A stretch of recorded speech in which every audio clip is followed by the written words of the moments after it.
தெய்வத்தின் குரல் முதல் பாகத்தில் நம்மளோட கலாச்சாரத்தை பற்றி பார்த்துட்டு வரோம். இது ஏன் ஸ்பெஷலாக பார்க்கணும், ஏன் ஸ்பெஷலாக பெரியவா சொன்னான் அப்படின்னா, உலகத்தில் எத்தனையோ தேசம் இருக்கு, எவ்வளையோ மதங்கள் இருக்கு, எத்தனையோ மதஸ்தாபர்கள்லாம் வந்து எத்தனையோ விஷயங்களை சொல்லியிருக்கா, எத்தனையோ கலாச்சாரங்கள் ஹிஸ்ட்ரியெல்லாம் எடுத்து பார்த்தோம்னா ஒரு காலத்தில் கொடிகட்டி பிறந்த கலாச்சாரம்லாம் இருக்கு.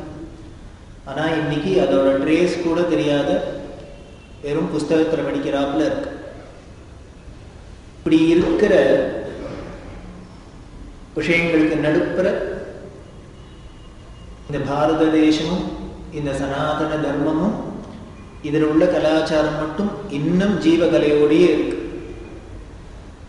எத்தனையோ சிவிலைசேஷன், எத்தனையோ பண்பாடு இருந்தா கூட இது இவ்வளவு இன்னும் ஜீவனோடு இருக்கு.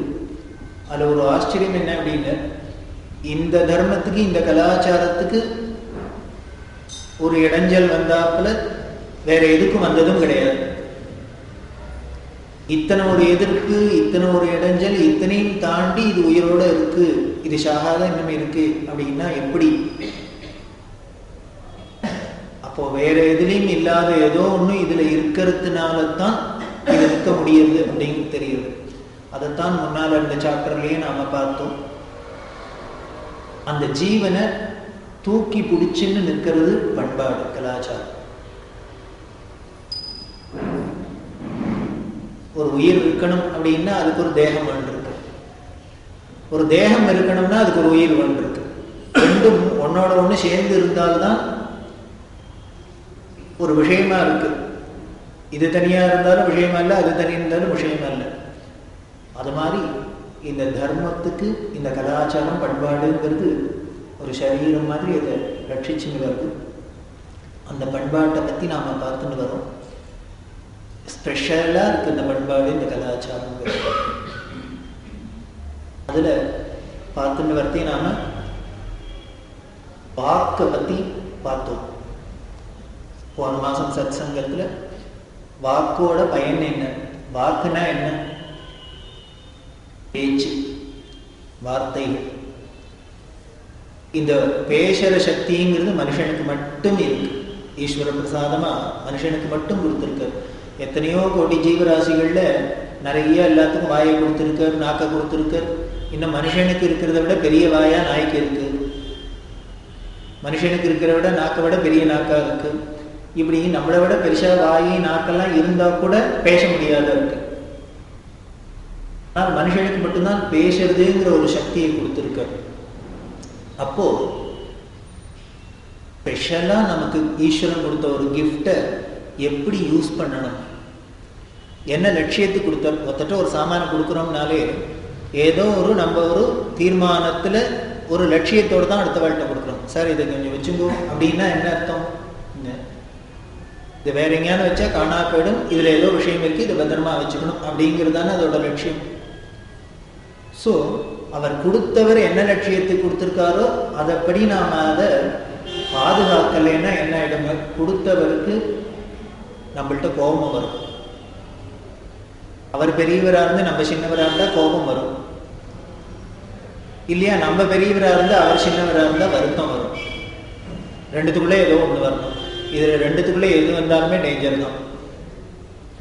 ஆனா இதை கொடுத்தவரை ஈஸ்வரன், சர்வேஸ்வரன், அதனால நிச்சயம் நம்மளை விட பெரியவர் தான். ஸோ அதை நம்ம ஒழுங்கா அவர் நினைச்சபடி எப்படி யூஸ் பண்ணணும்னு நினைக்கிறாரோ, எதுக்காக என்ன பர்பஸ்க்கு கொடுத்தாரோ அந்த பர்பஸை நாம நிறைவேற்றலைன்னா நிச்சயம் என்ன, அடுத்த ஜென்மால அதை கொடுக்க மாட்டேன். அவ்வளவுதான். ஒரு விஷயத்தை நாம சொல்றோம், குழந்தைய மெனக்கெட்டு கஷ்டப்பட்டு நம்ம கடனை உடனே வாங்கி ஒரு காலேஜுக்கு அலைஞ்சு ஒரு சீட்டை வாங்கி கொடுத்து குழந்தை படிக்கணும், ஒரு இன்ஜினியர் ஆகணும், டாக்டர் ஆகணும், ஏதோ ஒரு லட்சியத்தில் அப்பா பண்றது அப்படின்னா அந்த குழந்தை அதை புரிஞ்சுட்டு அதுக்கேத்தாப்புல அது படிச்சு பொறுப்போடு நடந்துட்டு மார்க் வாங்கி மேல மேல விருத்தியானால்தான் அப்பாவுக்கு இப்படி கொடுத்தது, இந்த சிரமப்பட்டது எல்லாமே ஒரு திருப்தியை ஏற்படுத்துறது. மேல மேல இதை படிக்க வைக்கணும் அப்படின்லாம் தோணும். அது இல்லாத அது தரதலையா இருந்ததுன்னா அடுத்த தரம் மேல கொண்டு பிஜிக்கு சேர்க்கணும்னு ஒரு சேர்ப்பரா மாட்டார். அதை போலதான் ஈஸ்வரனும் நமக்கு வாக்கை எதுக்கு கொடுத்தாங்க, அதைத்தான் பெரியவா சொல்றா. இந்த பேசுற சக்தியை மனுஷனுக்கு மட்டும்தான் பகவான் எடுத்தார். எத்தனையோ ஜீவராசிகள் இருந்தாலும் அவளுக்கெல்லாம் கொடுக்காத ஸ்பெஷலா ஒண்ணு கொடுத்தார். இப்படி கொடுத்தது நமக்கு நல்லதா கெடுதலா? இதை நமக்கு ஒரு கிஃப்டா கொடுத்தாரா இல்ல கர்சா சாபமா அப்படின்னு சார் அது பெருசா சொல்லிவிட்டு இப்ப கடைசியில சாபமானா என்ன, வாக்கு இருக்கிறதுனால சாபமா ஆயிடுமான்னு அதான் பெரியவா சொல்றா. இந்த வாக்குன்னு ஒண்ணு இருக்கிறத வச்சுருக்கிறதுனாலதான் நமக்கு கஷ்டமே முதல்ல வருது. நாமளே சொல்றோம் இது நமக்கு பெரிய கஷ்டம்னு இருக்குன்னா நினைச்சேன், சிவனேன்னு வாய் மூடி இருந்தாலே க்ஷேமம் வரும். மௌனம் சர்வார்த்த சாதகம் அப்படின்லாம் வேற நம்ம பழமொழியெல்லாம் கிரியேட் பண்ணிடும். காரணம் என்னன்னு, நமக்கு இந்த வார்த்தையை எப்படி உபயோகப்படுத்தி எப்படி சாதகமாக்கிக்கணும்னு தெரியாத, அதை யூஸ் பண்ண தெரியாத மிஸ்யூஸ் பண்றோம். இப்படி மிஸ்யூஸ் பண்ணினாலே அது நமக்கு ஒரு விபரீதமா போயிடுறது. இப்ப பார்த்தாக்க சிவனேன்னு இந்த வாயில்லாத பேச முடியாத இந்த ஜீவராசிகளே தேவையில்லை போல இருக்கு. இந்த வாக்கு இருக்கிறதுனால என்ன ஆச்சு அப்படின்னு, இந்த பேசுற சக்தி இருக்கிறதுனாலதான் இந்த பேச்சு வந்தது. இந்த பேச்சு வந்ததுனாலே லாங்குவேஜ் வந்தது, எழுத்து. பேசுறதுக்கு சப்தம் இருந்ததுனால் அதை உடனே வெளியில காமிக்கிறதுக்கு ஒரு எழுத்தெல்லாம் வேண்டிருக்கு, ஸ்கிரிப்ட் வேண்டிருக்கு. முதல்ல லாங்குவேஜ் வந்தது, அடுத்த ஸ்கிரிப்ட் வந்தது. இப்ப என்ன ஆயிடுதுன்னு, இந்த லாங்குவேஜ் வந்தது, ஸ்கிரிப்ட் வந்ததே பெரிய சண்டைக்கு ஆயிடுது. நான் தமிழன், நீ கன்னடக்காரன், அவன் ஹிந்திக்காரன், இவன் இங்கிலீஷ்காரன், அதுவா இதுவா, என்னோடதான் வசதி, உன்னோடதான் வசதி. இது எவ்வளவு விபரீதத்துல கொண்டு விடுறது. தெரியவா தான் சொல்லுவா. முதல்லயே நாம பார்த்தோம், மதம் இருக்கிறதுனாலதான் சண்டை வருது. அதனால இப்போ சித்தாந்தத்துல என்ன வச்சுருக்க, மதத்தெல்லாம் ஒழிச்சிட்டோம்னாக்க சண்டையே இருக்காது அப்படின்னு சொல்றா. வேடிக்கையா இருக்கு. இந்த மதத்தினால சரி இவ சொல்றபடியே வச்சுக்கோ, மதங்கள்லாம் இருக்கிறதுனாலதான் எல்லா மதத்தையும் ஒழிச்சுட்டாக்க சண்டை போயிடும் அப்படின்னு சொல்றாப்புல. இப்ப அரசியல் சொல்றாப்புல மதத்தெல்லாம் ஒழிச்சுட்டான்னே வச்சுக்கோம், அதுக்கப்புறம் உலகத்துல சண்டைங்கிறது இல்லாதையா இருக்கும்னு. இப்போ அந்த சண்டை போயிடும், அடுத்த சண்டை ஆரம்பிச்சிடும். மதம் இருக்கு அதனால சண்டை ஒழிச்சுடலாம். அடுத்தது என்னென்ன, லாங்குவேஜ் இருக்கு, நான் தமிழன், நீ கன்னடக்காரன், நீ தெலுங்கன், சண்டை வந்துடுறது. உடனே லாங்குவேஜ் எல்லாம் ஒழிச்சுட்டு எல்லாரையும் ஊமையா பேன்னு வாய வச்சு மூடிட்டு உட்காந்துடணும், அந்த சண்டை வராது. இதுக்கு மேல பெரிய சண்டை வருது. பணம்னு ஒண்ணு இருக்கிறதுனால தான் சண்டையே வருது. இந்த பணச்சண்டை யாருக்கு வந்துடுறதுன்னு, அப்பா பிள்ளைக்கு முதற்கொண்டு வந்துடுறது அப்படின்னு. அப்ப பணத்தையே ஒழிச்சுட வேண்டியது அப்படின்னு. இப்படி எதனால நான் சண்டை வருதுன்னு எடுத்துன்னு பார்த்தேன்னா, மதத்தினால வர சண்டை தான் இருக்கிறதுலே கம்மி. ஏன் அரசாங்கம் இது பண்ண மாட்டேங்கிறதுன்னு கேட்கிறா தெரியவா. இப்படி ஏன் தோணல அவளுக்கு? அப்படி சண்டையில எது கடைசியா இருக்கோ இதை லாஸ்ட்ல தான் ஒழிக்கணும். அப்ப இதுக்கு முன்னால இருக்கிறதெல்லாம் ஒழிச்சுன்னு வந்துட்டு எதெல்லாம் சண்டை வருதோ அதெல்லாம் ஒழிச்சுட்டு அப்புறம் கீழே இதை ஒழிச்சா போதும் அப்படி. இப்படி நமக்கு இந்த லாங்குவேஜ் வந்துடுது. உடனே அதுல என்ன, அந்த ஸ்கிரிப்ட் வந்தது அப்படின்னு சொல்றோம். இப்படி இந்த ஸ்கிரிப்ட் வந்ததுனால என்னென்ன, இந்த பேச்சும் இந்த வாக்கும் இந்த ஸ்கிரிப்டும் இருக்கிறதுனாலே என்ன ஆயிடுது அப்படின்னு, உலகத்துல இத்தனை பெரிய காரியம் நடக்குது. பெரிய பிசினஸே இதுலதான் நடக்கிறது. என்னென்ன, ஸ்கூலா இருக்கட்டும், காலேஜா இருக்கட்டும், லைப்ரரியா இருக்கட்டும், நியூஸ் பேப்பரா இருக்கட்டும், சேனலா இருக்கட்டும், இப்படி எங்களை மாதிரி ஒரு ஊரா போய் கத்திரவாடா இருக்கட்டும், பேசுறவாடா இருக்கட்டும், யாரா இருந்தாலும் இது அத்தனைக்கும் மூலதனம் என்னென்ன, கேபிட்டல் வாக்கு தான், பேச்சு தான், லாங்குவேஜ், ஸ்கிரிப்ட். இதை வச்சு நீ இத்தனை பிசினஸ் நடக்கிறது. வேடிக்கை என்னன்னு, இதுக்கு தான் இருக்கிறதுலே இன்வெஸ்ட்மெண்ட், கேபிட்டல் இன்வெஸ்ட்மெண்ட் கம்மியா நடக்கிறது. ஸோ இது இத்தனை பேருக்கு இவ்வளவு ஒரு விஷயத்தை கொடுக்கக்கூடியதா இருக்கு. இந்த வாக்கு இல்லாதனாலேயே தான் போல இருக்கு. வேற அனிமல் உலகத்துல எதுலேயும் ஸ்கூல் கிடையாது, காலேஜ் கிடையாது, லைப்ரரி கிடையாது, டிவி சேனல் கிடையாது, ஒன்றும் கிடையாது. இதெல்லாம் இல்லாதனாலே அதுகள்லாம் அதான கஷ்டப்படுறதோ? இதெல்லாம் இருக்கிறதுனால நம்ம ரொம்ப சௌக்கியமா இருக்கமா? இதெல்லாம் இல்லாதனால அதுகள்லாம் ரொம்ப துக்கமா உட்காந்து போர் அடிக்கிறது. என்ன நமக்குன்னு பாரு, ஒரு டிவி சேனல் தான் ஆரம்பிக்கப்படாது. கிழவாடுக்குன்னு சேனல் அனுப்பிச்சுடுறா, குழந்தைகளுக்குன்னு ஆரம்பிச்சுடுறா, இங்கிலீஷ்க்குன்னு ஆரம்பிச்சுடுறா, தமிழுக்குன்னு அனுப்பிச்சுடா. ஏன்னா ஆடு மாடெல்லாம் பார்க்குறாப்புல, நாயெல்லாம் பார்க்குறாப்புல ஏதான ஒரு சேனல் ஆரம்பிக்க விடாதோ, அதுகளுக்கு முடியல. அதனால வருத்தப்படுறதா அப்படின்னு. சரி, இந்த சேனல்லாம் இருக்கிறதுனால நம்ம எதான சந்தோஷப்படுறோமான இல்லை, என்னென்ன சத்சங்கெல்லாம் போச்சு, அவ்வளவுதான். அது பிடிச்சுன்னுறது சித்தி சித்தப்பா பெரியப்பா என்னமோ இருக்கு வரிசையா. தீவானம்னா திருடமருதுங்கிற இடத்துல இருந்தா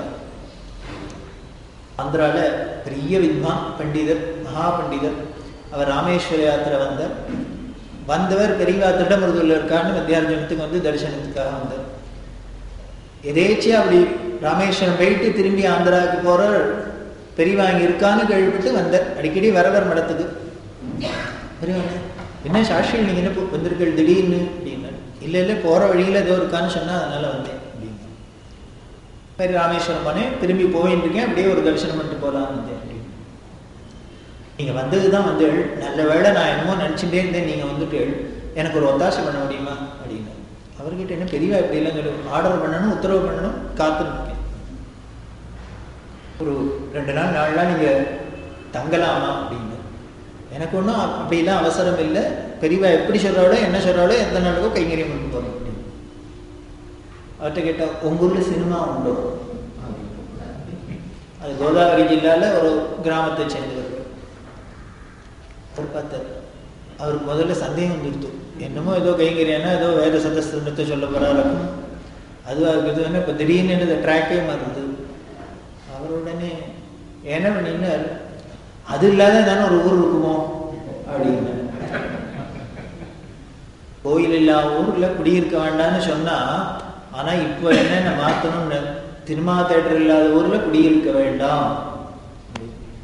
உடனே பெரியவா சொன்னா, அது என்னமோ வாஸ்தவம் தான், கோயில் இல்லைன்னா கூட பரவாயில்ல, சினிமா தேட்டர் இருக்கு. ஒரு குக்கிராமமாக இருந்தா கூட பெரிய சினிமா தேட்டர்னு அதுக்கு கட்டுறதுக்கு இனிமேல் 1000 சதுரடிக்கு கட்டி பெரிய பில்டிங் எல்லாம் கட்டுறதுக்கு காசு இல்லைன்னா கூட 4 பக்கமும் கீத்தை மறைச்சு ஒரு டூரிங் தேட்டர்னாலும் கட்டிவிடுறான். சுவாமிக்கு அது மாதிரி ஒன்று பண்ணணும்னு தோன்றதோ, ஒரு பிள்ளையாருக்கு பாவனை வட்ட வெளியில் இருக்க அவருக்கு பெரிய கோவில் கட்டுறதுக்கு காசு இல்லை, ஒரு கூரையான மட்டும் அவருக்கு ஒரு தீபத்தை ஏற்றலான்னு தோன்றதோ மாட்டேங்கிறது.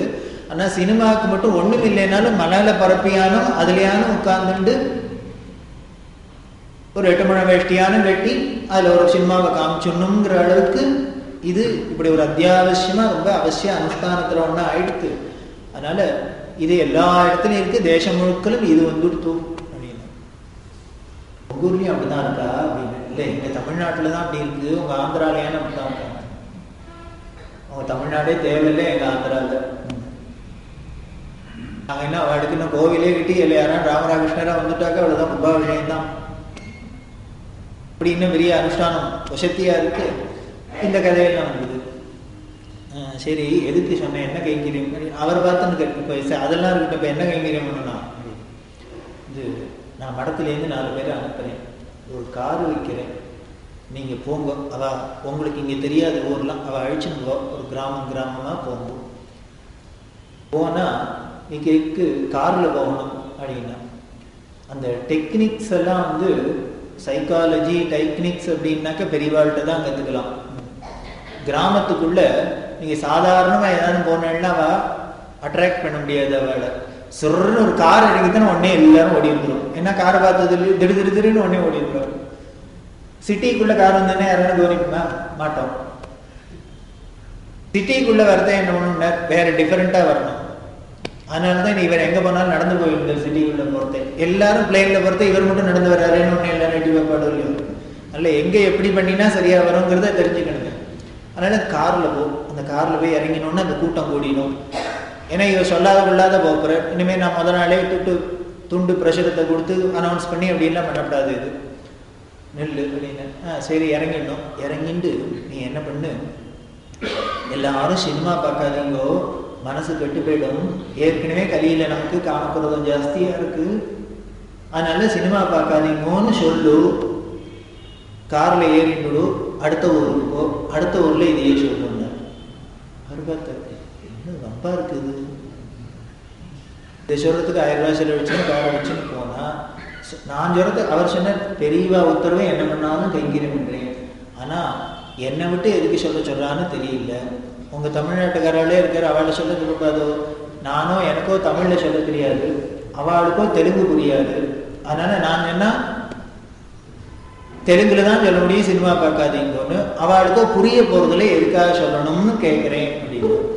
அதுக்காக தான் சொல்கிறேன் அப்படின்னு. அவளுக்கு புரியப்படாதுங்கிறதுக்காக மெனக்கிட்டு 1000 ரூபா செலவழிச்சுட்டு இவரை விட்டா சொல்லணும் அப்படின்னு. இப்போ என்ன விபரீதமாக இருக்குது பெரியவாளுக்கு? நிஜமாவே பர்பஸ் இவ பார்க்கப்படாதுங்கிற நல்ல எண்ணமா, இல்லை தான் நம்மளே ஏதாவது காரியம் பண்ணினோன்னு கணக்கு காட்டுறதுக்காக பண்ணுறாரு. ஒரே குழப்பமான குழப்பம். என்ன இப்படி ஒரு 2 கட்டான ஒரு சுவாமி இருக்காரு. சொல்றாங்க, இல்லை இல்லை உனக்கு தோணலாம் அதுக்கு நம்மளே சொல்லக்கூடாத இவரையும் சொல்றாருன்னு. நான் சொல்லி பார்த்துட்டேன் போகிற இடத்துலாம், ஒருத்தரும் கேட்க மாட்டேங்கிறா. இப்போ என்ன ஆயிடுத்து ஜனங்களுக்குன்னு. எங்கேயானு நான் போனேன்னா சங்கராச்சாரியார் வந்து மீட்டிங்னாலே உடனே என்ன சொல்ல போறார்? சினிமா பார்க்காதீங்க பேர், காப்பி குடிக்காதீங்க பேர், வரதட்சணை இதுதானே சொல்ல போறாரு அப்படின்ட்டு உடனே ஓடி போயிடுறாவா அந்த. அதனால நான் என்ன சொல்ல போறேன்னு மைக்கு ஸ்டேஜில் ஏறணும்னு மைக்கை பிடிச்சோடனே அவளுக்கு தெரிஞ்சொரு அனுமானம் பண்ணி இது திருப்பி என்னத்தை சொல்லும், இதுதான் சொல்லும் அப்படின்னு கேட்டது தானே அப்படின்னு ஓடி போயிடுறா. அதனால நான் போய் சொல்லணும்னு நினைச்சா கூட அவள் கேட்கறது கூட காது கொடுக்க மாட்டேங்கிறா. இப்போ நீ போய் சொல்றதுனால லாங்குவேஜ் புரியாததுனால முதல்ல காதையான கொடுத்து கேட்பா. இது காதலையான போடணும், நல்ல விஷயம் தானே. தமிழில் போனான்னு, தெலுங்கில் போனான்னு, ஹிந்தியில் போனான்னு, இங்கிலீஷில் போனா என்ன போகட்டும் அப்படின்னு. சரி நீ இப்படி சொன்னோன்னு அவள் கேட்பா, என்ன சொல்றார் அவர் அப்படின்னு. உடனே பக்கத்தில் இருக்கான்னு கேட்பா. உடனே அவரா என்ன சொல்றாரு? சினிமா பார்க்காதீங்க கெடுதல்னு சொல்றேன். அப்புறம் இதுதானா இதானே எங்கள் சங்கராச்சாரியம் சொன்ன, இவர் வேறு வந்து சொல்றாரு. அப்புறம் தேட்டருக்கு ஓடி போடுவா, அவ்வளோதான். இப்போ நான் சொன்னேன்னா காதுக்கு கூட போகாது, நீ இப்போ போய் சொன்னீங்கன்னா காதுக்குள்ளையானு போகும். அதனால என்னை விட நீ நிறையா சாதிக்கலாம், அதுக்காக தான் உன்னை போய் சொன்னேன். அதுக்காக அழுத வந்துடுத்து பெரியவாளுக்கு. என்ன ஒரு கரிசனம், நான் சினிமா பார்த்தா என்ன, ட்ராமா பார்த்தா என்ன, கேடு விட்டு போனா என்ன, இப்படி ஒரு தாபப்படுறாளே. இதை புரிஞ்சுக்கிறதுக்கு கூட ஜனங்களுக்கு ஒரு பிராப்தம் இல்லாத இருக்கே அப்படின்னு வருத்தப்பட்டு. ஆனால் பெரியவா விளையாட்டே கிடையாது, சொல்லத்தான் சொன்னான். தஞ்சாவூர் ஜில்லால ஒரு 20-30 கிராமத்துக்கு போய் சொல்லிட்டு வந்தார். அவர் பின்னால் அதை வர்ணிக்கிறார். இப்படி அன்னைக்கு எனக்கு யாருக்கு எப்படி இருந்ததுன்னு தெரியல, என் மனசு அப்படி ஒரு கலைஞ்சது. ஐயோ பெரியவாளோட கருணையை நினைச்சு, பெரியவாளோட கருணையை நினைச்சு அப்படின்னு. எதுக்கு சொல்றேன் அப்படின்னு, இந்த வாக்கு இருக்கிறதுனால என்ன பெரிய சாதிச்சுட்டோம், இப்படிதான் வந்தது. எதுக்கு சொல்றேன், சேனல் வந்தது, பத்திரிக்கை வந்தது, அது வந்தது, இது வந்தது அப்படிங்கிறதுனால இதனால ஒன்றும் நமக்கு உபகாரமா, நமக்கு ஜென்மாக்கு உபயோகமா பிரயோஜனமா ஒன்றும் நடக்கல அப்படிங்கிறதுதான். அத்தனையும் வெட்டியா இந்த நியூஸ் பேப்பர் அந்த நியூஸ் பேப்பர் காலங்காலத்தாலே ஏந்தணும்னு சந்தியாவந்தனத்துக்கு அவருக்கு அர்க்கியம் கொடுக்கறதுக்கு உதயமாயிடுத்தேன்னு பறக்க மாட்டேங்குது உடம்பு. ஆனா பேப்பர் வரலன்னா அதை வாங்கி படிக்கலைன்னா இவருக்கு தலை வெடிச்சுடுறாப்புல இருக்கு. விழுந்தடிச்சுன்னு அவன்கிட்ட ஓடுற, அது பெருமையா வேற சொல்லிக்கிறான். காலங்காலத்தால ஒரு கிளான்ஸ் பார்க்கலன்னா சரியா வராது. என்ன இப்போ சாதிக்க போற? அந்த ஊர்ல வெள்ளம், இந்த ஊர்ல ஆக்சிடென்ட் ஆயிடுது, நீ போய் எதாவது நிறுத்த போறியா? இல்ல மழை பெஞ்சதுன்னா கோவர்தனகிரியை தூக்கி நிற்க போறியா? என்ன நீ இப்ப பண்ண போற? ஒண்ணு என்ன பிரயோஜனம்? ஒண்ணுமே இல்லைன்னா அவர் அந்த பால் அப்படி தொட்டுக்கூடாது சார். டெண்டுல்கர் அப்படின்னு என்னமோ ஒன்ன கேட்டுன்னா பால் எல்லார்கிட்டையும் தொட போறா பிரியம். என்ன போ, யாருக்கு லாபம்? ஒருத்தருக்குமே வேண்டாம், ஒன்றும் வேண்டாம். லவலேஷம் நயா பைசா யாருக்கானும் பிரயோஜனம் உண்டா? நமக்கு தான் பிரயோஜனம் உண்டா? இல்லை அடுத்த வாழ்க்கை தான் பிரயோஜனம் உண்டா? லோகத்துக்கு தான் பிரயோஜனம் உண்டா? எதுக்கு இந்த வேஷம் போட்டுன்னு ஆடும்? புரியலையே. அதான் சொன்ன, இந்த வாக்குன்னா எப்பேற்பட்ட ஒரு விஷயம், எப்பேற்பட்ட பிரசாதம் ஈஸ்வரன் நமக்கு கொடுத்தது. வேற எந்த ஜீவராசி 84,000 கோடி ஜீவராசிகள்ல நம்ம ஒருத்தருக்கு மட்டும் இதை பிரசாதமா ஈஸ்வரன் கொடுத்தாருன்னா எவ்வளவு ஒரு பொக்கிஷம், எப்படி அதை உபயோகப்படுத்தணும். அதை இல்லாத வெட்டி பேச்சு பேசிட்டு அதை வச்சுட்டு இதை வச்சுட்டு சினிமா பார்க்கறதோட இல்லை, சினிமா பார்த்துட்டு அதுக்கப்புறம் 3 மணி நேரம் நேற்றுக்கு ட்ரெயினில் வரத்தே பார்த்து வந்தேன். 2 பசங்க ஏதோ ஒரு சினிமா கதையை வச்சுட்டு இவா அலசரா அலசரா அலசரா அக்கா பக்கத்தில் தூங்க விடாது. இப்படி இல்லாம தான் பொழுது போயின்னு இருக்க வழிய வாக்கு விரயமாயின்னு இருக்கு. அதுக்காக தான் அதோட முதல்ல பர்பஸ் என்ன, பயன் என்ன, அது என்ன, வாக்குன்னா என்ன அப்படின்னதோ வாயிற்கு பேச்சிருக்கு அப்படிங்கிறது இல்லை. அதனால்தான் ஔவையார் சொன்னா, வாக்குண்டாம் நல்ல மனம் உண்டாம் மாமலரால் நோக்குண்டாம் மேனி நுடங்காது பூக்கொண்டு துப்பாறு திருமேனி தும்பிக்கையானும் பாதம் தப்பாமல் ஷார்வார் நமக்கு. தமிழ் புலவர்கள்லாம் வரிசையா ஒரு மாநாடு நடந்துருக்கு, பெரியவாழ்கிட்ட எல்லாரும் உட்காந்து பேசிட்டு இருக்கா. பெரிய தமிழ் ஆராய்ச்சி எல்லாம் நடந்துன்னு புலவர்கள்லாம் வந்து பெரிய வித்வான்கள்லாம் வந்துட்டு இருக்கா. அப்போ ஒருத்தர் தன்னோட குழந்தை, ஒரு 4-5 வயசு குழந்தை இருக்கும், அதை அழிச்சுட்டு வந்து சொன்னார் பெரியவாழ்கிட்ட, நாளைக்கு விஜயதசமி, குழந்தைக்கு அக்ஷராபியாசம் ஆரம்பிக்கணும்னு இருக்கு, முதல்ல பெரியவா கையால பெரியவா வாக்கால அந்த குழந்தைக்கு ஏதாவது உபதேசம் பண்ணி அனுகிரகம் பண்ணணும், குழந்தை படிச்சு நல்லபடியா முன்னுக்கு வரணும், அனுகிரகம் பண்ணி. இப்பெல்லாம் அக்ஷராபியாசம்ங்கிறது ஒரு சம்ஸ்காரம்ங்கிறதே போயிடுது. அதனால்தான் வாக்கு இவ்வளவு விபரீதமா விரோதமா நமக்கு இப்படிலாம் மிஸ்யூஸ் ஆகிறதுக்கு காரணமே எல்லாமே ப்ரெஸ்ஸோ மீடியாவோ அதுவோ இதுவோ எதுவாக இருந்தாலும் இப்படி கொடாமனான் இருக்கிறதுக்கு காரணம் அந்த காலத்துல உண்டு. எங்களுக்கெல்லாம் கூட பண்ணினா மாலை கழுத்துமா தான் ஸ்கூலுக்கு போகணும். அதுக்கு பெரிய முன்னால வந்து வாத்தியார் வந்து எல்லாம் பூஜையெல்லாம் பண்ணி நெல்லில் எழுத சொல்லுவாங்க, கையை பிடிச்சி ஹரி ஓம் நமோ நாராயணாய சித்தம் அப்படின்னு ஆரம்பிச்சு எடுத்தோடனே மங்களகரமாவே இப்படிதான் ஆரம்பிச்சுது நமக்கெல்லாம் அக்ஷராபியாசம்ங்கிறது. ஆனா இப்போ என்ன, Humpty Dumpty sat on a wall, had a great fall. ஆரம்பமே எடுத்தோன்னே கிரேட் ஃபால் தான் இல்லையா? அதை விட என்ன சுபமா, ரெயின் ரெயின் கோ அவே. நாங்கெல்லாம் திண்டாடுறோம், குடத்துக்கு 4 ரூபா கொடுத்துட்டு ஏதாவது ஒண்ணு மங்களமா இருக்கோ சுபமா இருக்கோ இல்லை. அதாவது கலாச்சாரம்னா என்ன அப்படின்னு, இதுல என்ன ஸ்பெஷாலிட்டி அப்படின்னு, நமக்கு எதுவா ஒரு சின்ன விஷயம் மாதிரி இருக்கு பாருங்களே. நமக்கு ஏதாவது ஒரு காரியத்தை ஆரம்பிக்கணும் அப்படின்னா உடனே ஒரு குத்தி விளக்க வைக்கிறது, ஒரு பிரேயர் பண்ணுறது, ஒரு தீபத்தை ஏற்றுறது அப்படின்னு. அங்க என்னென்ன ஊதுறது, எல்லாத்தையும் எடுத்தோடனே அடைக்கிறது, விற்கிறது, வெட்டுறது, குத்துறது, இப்படிதான். இப்படி அதை வந்து சொன்ன ஏகி சொல்றேன்னா அக்ஷராபியாசம்ங்கிறது ஒரு முக்கியமான சம்ஸ்காரம். அப்படி எல்லாம் படிச்சு வந்த வரைக்கும் குழந்தைகள்லாம் எல்லாருக்கும் ஒரு விவேகம் இருந்தது, ஒரு தெளிவு இருந்தது, ஒரு சொசைட்டியில ஒரு வரமுறை இருந்தது, எல்லாம் இருந்தது. அதை இப்போ விட்டாக்க எல்லாரும் கோல்டு மெடலிஸ்ட் தான். யாரை பார்த்தாலும் எல்லாரும் இன்ஜினியர், டாக்டர், எல்லாம் கோல்டு மெடல் தான். என்னென்ன கழுத்துல தொங்க விட்டுக்கலாம், அவ்வளவுதான். ஒன்றும் அவளுக்கும் ஒரு பலனையும் காணல, ஒரு சந்தோஷத்தையும் காணல, ஒரு திருப்தியும் அடையல. லோகமும் ஒரு சந்தோஷத்தையும் அடையல, திருப்தியும் அடையல, பலனையும் அடையல. அப்படிதான் திண்டாடி இருக்கு. சொன்ன இது நம்ம தமிழ்நாட்டில் இப்படி சம்பிரதாயம். ஆந்திரால பஞ்சாட்சரத்தை சொல்லி ஆரம்பிக்கிறது அப்படிங்கிறது சம்பிரதாயம். அப்பயே தீட்சிதர் பரமேஸ்வரத்தை வரம் கேட்கிறார், அடுத்த ஜென்மாலையானு நான் தெலுங்கனா பிறக்கணுங்கிறார். ஏன்னா அப்பதான் எனக்கு வாயில வாக்கு சொல்லித்தரத்தையே முதல்ல உன்னோட பஞ்சாட்சரத்தை உபதேசம் தான் அப்படிங்கிறது. அப்படி சிவபக்தி அவருக்கு இருந்ததுனால அப்படி ஆசைப்படுறார். இவர் எல்லாருக்கும் இந்த வித்வான்களுக்கு எல்லாமே தெரியும். சரி, இது சொன்னாக்க பெரியவா எல்லாத்தையும் சாஸ்திரம் ஆச்சார அனுஷ்டானத்தை சொல்வார். இதை தானே எழுதி காமிக்க போறாளாக்கும், இதைத்தான் சொல்ல போறாளாக்கும்னு. ஆனா பெரியவா என்னன்னா,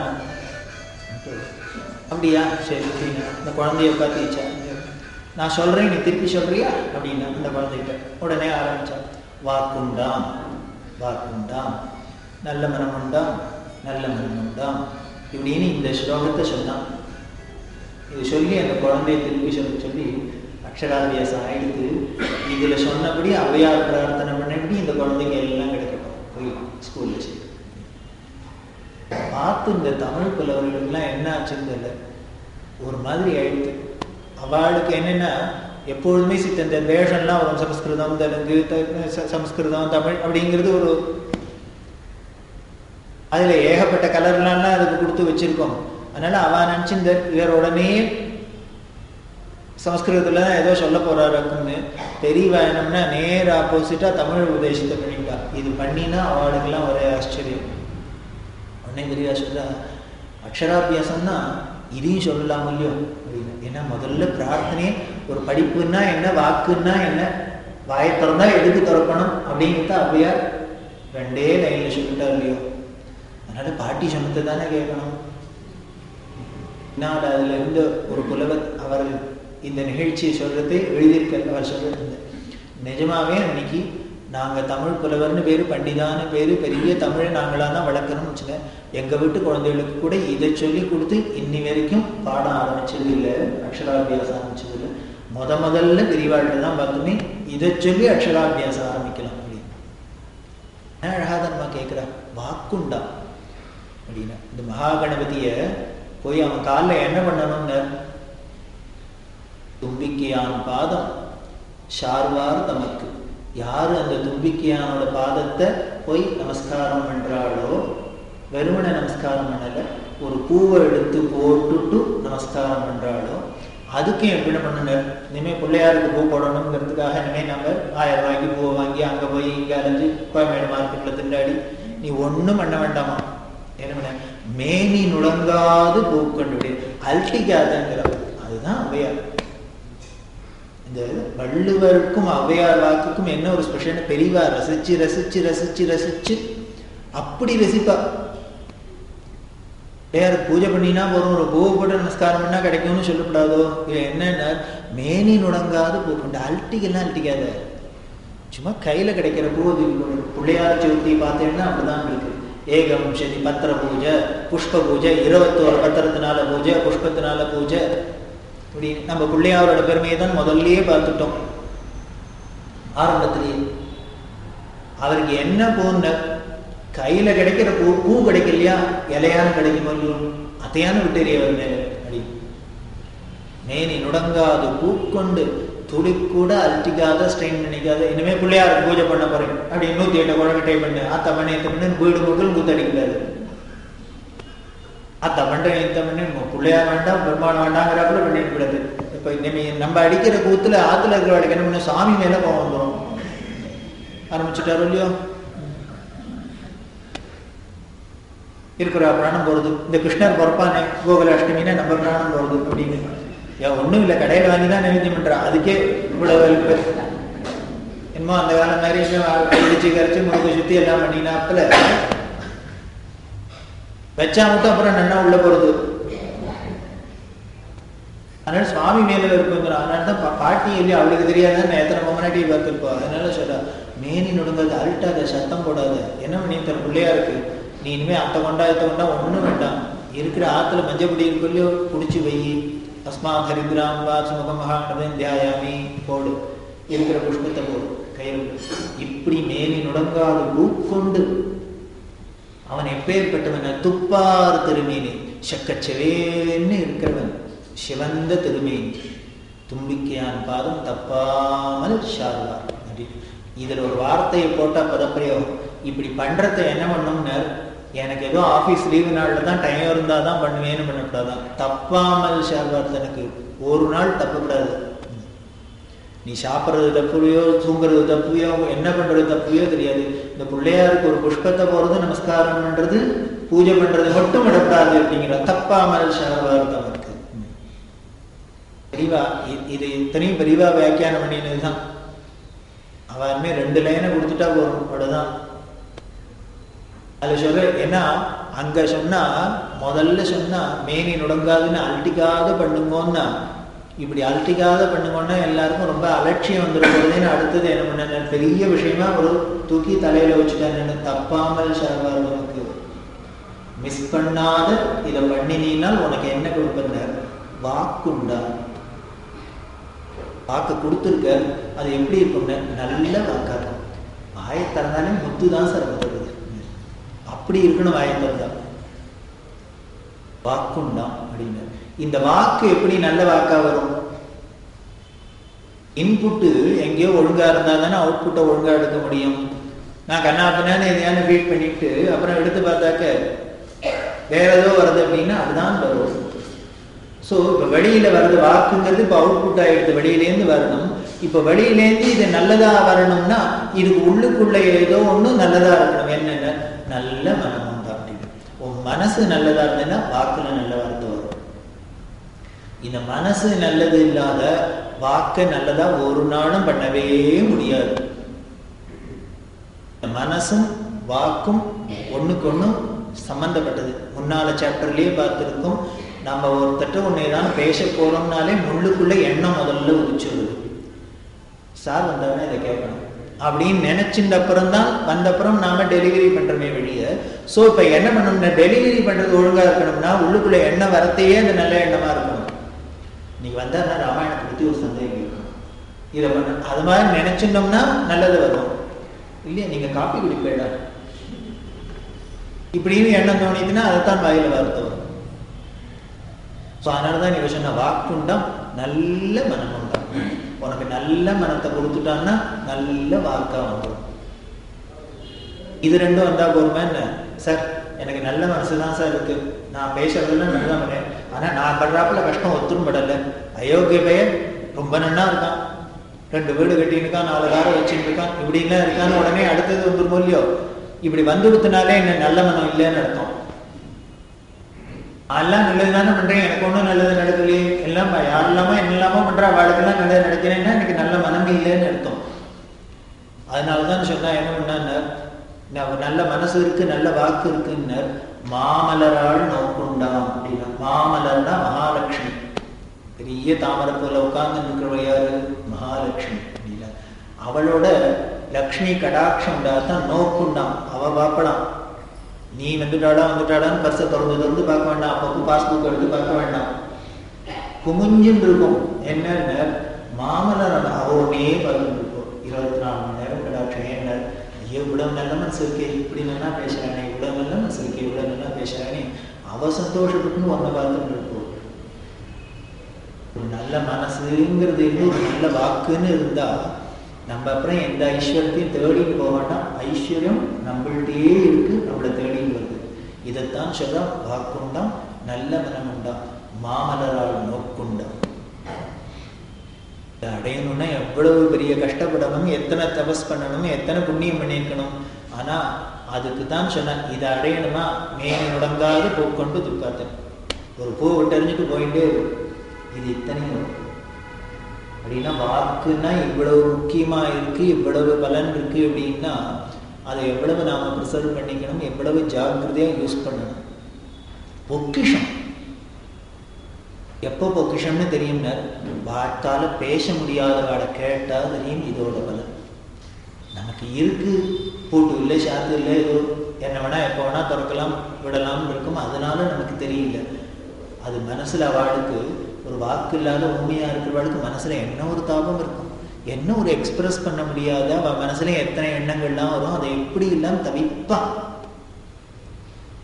ஜாகிரதையா இல்லைன்னா சுவாமி நிச்சயம் அடுத்தது அதைத்தான் அடுத்த சாய்ஸ். வேற ஒண்ணும் இல்லை, அவருக்கு குரூர புத்தி இல்லை, வேற சாய்ஸ் இல்லை. அவருக்கு நான் நல்லதாதான் கொடுத்தேன், ரொம்ப நல்லாதான் கொடுத்தேன், நமக்கு யூஸ் பண்ண தெரியலன்னா அவரே என்ன பண்ணுவார், சரி வேற நல்லபடியா யூஸ் பண்ணவாள்கிட்ட அதை கொடுக்குறேன் அப்படின்னு கொடுப்பாரு. அதனால ரொம்ப ஜாக்கிரதையா இருக்காங்க.